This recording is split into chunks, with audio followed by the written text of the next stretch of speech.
And I don't think Kevin has that gene inside of him to fire a coach in the middle of the season. Sometimes not even at the end of a season. But that even goes down to what they're doing with Dillon Gabriel. Why is he still playing? There's no reason for Dillon Gabriel to still be playing. And if you're going to tell me Shedor's not ready, I'll tell you all the different ways that Dillon Gabriel wasn't ready, and you put him out there in the 5th week and you let him go ahead and try anyway. I feel like the question was, what's the timetable for Shedeur? And he said, it's unfair to Dillon to speculate on that. So it's pretty obvious he's not at the front burner. Cleveland is burning, and nobody's willing to grab the fire extinguisher.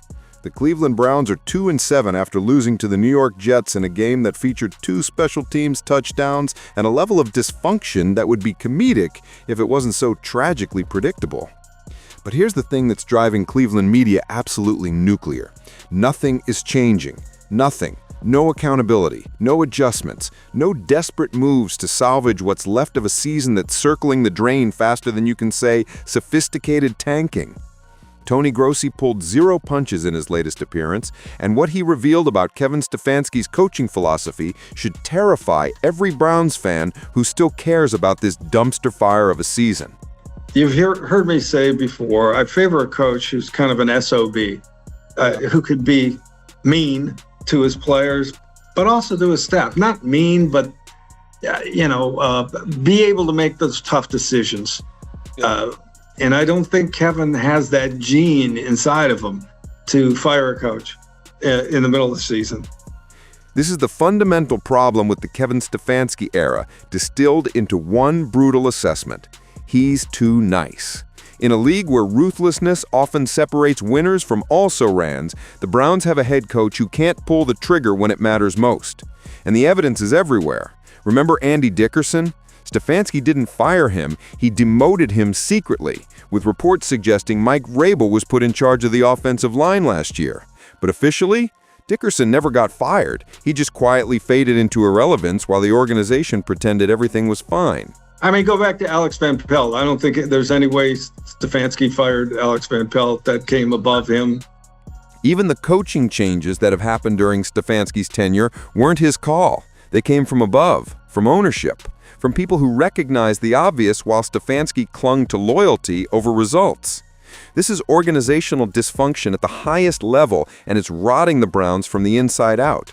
After giving up 2 special teams touchdowns against the Jets, 2, you'd think Bubba Ventrone would be updating his resume. The special teams coordinator just watched his unit surrender more points than the defense in a game where the Browns' defense held New York to just 13 offensive points.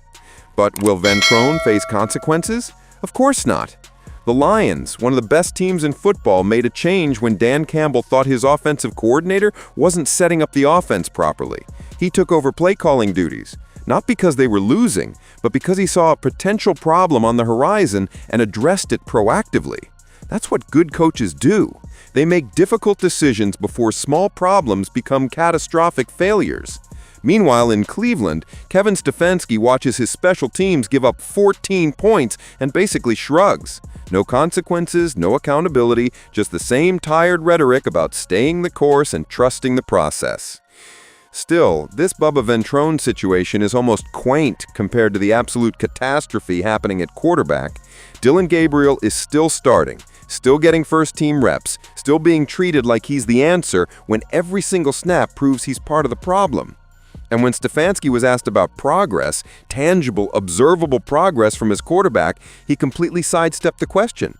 Couldn't even manufacture some coach-speak nonsense about seeing improvement in practice or trusting the development process. What progress have you seen from Dillon Gabriel? And the reason why that questions matter is Kevin continues to stick with Dillon Gabriel without any question.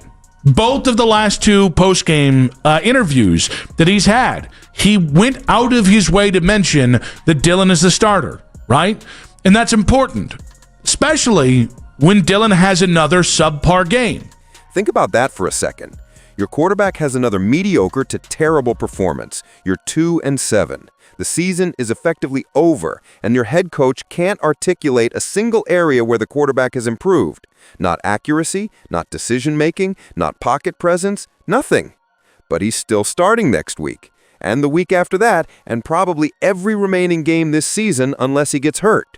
I think they feel he's of the two, he's the best chance to win. He's the one that's been anointed as the guy they want to develop into the future, number two, after they draft one next year.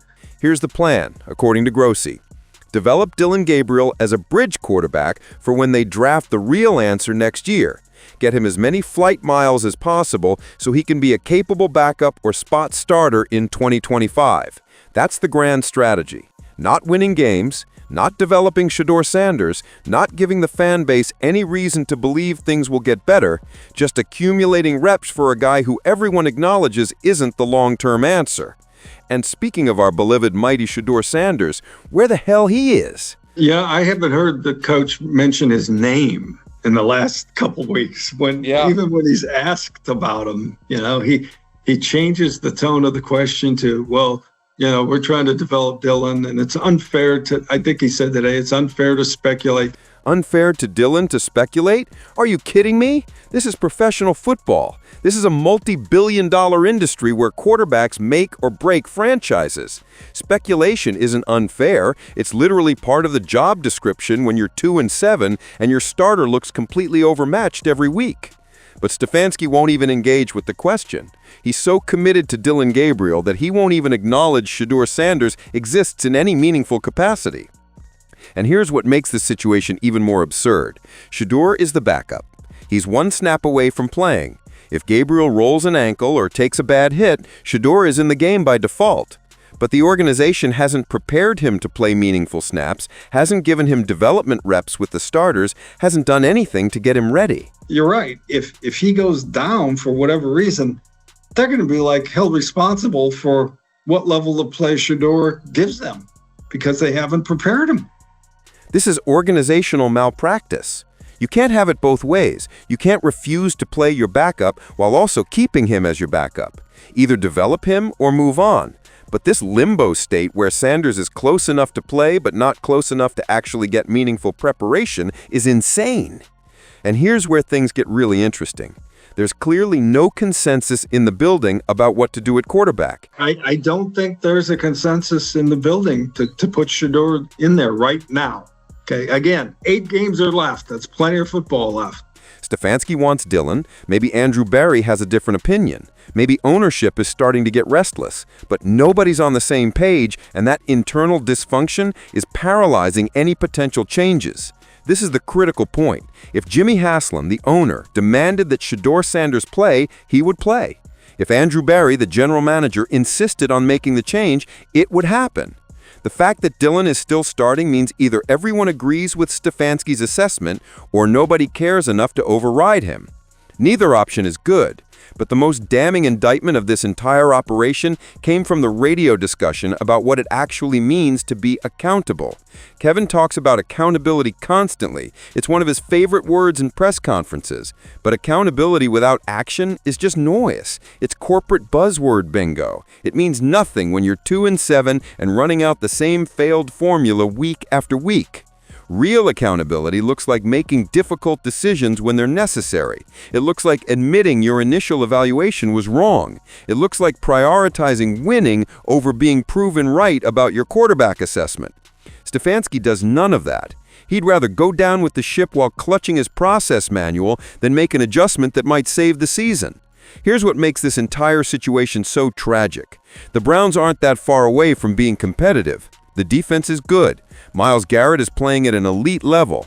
They held the Jets to 13 offensive points.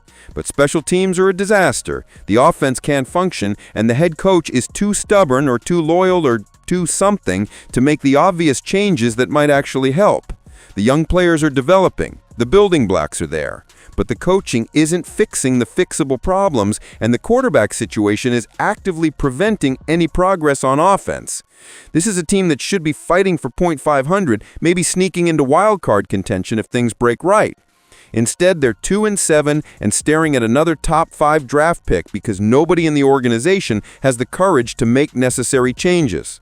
With 8 games remaining, the Browns have a choice to make. Actually, Kevin Stefanski has a choice to make. He can continue stubbornly insisting that Dillon Gabriel gives them the best chance to win, watching the losses pile up while his job security evaporates. Or he can acknowledge reality, give Shedeur Sanders meaningful playing time, and at least gather information about whether the rookie has any future in Cleveland.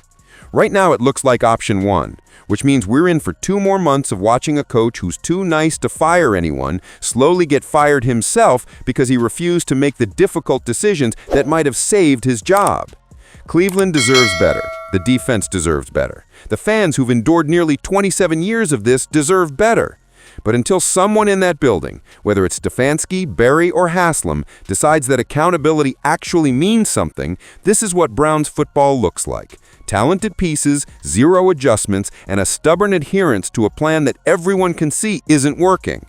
The Dillon Gabriel experiment has failed. Shador Sanders deserves a shot, and Kevin Stefanski refusing to acknowledge either of those realities might be the final thing that costs him his job. 2-7, 8 games remaining, and absolutely 0 indication that anything is going to change. Welcome to Cleveland Browns football in 2024, where being too nice is just another way of losing.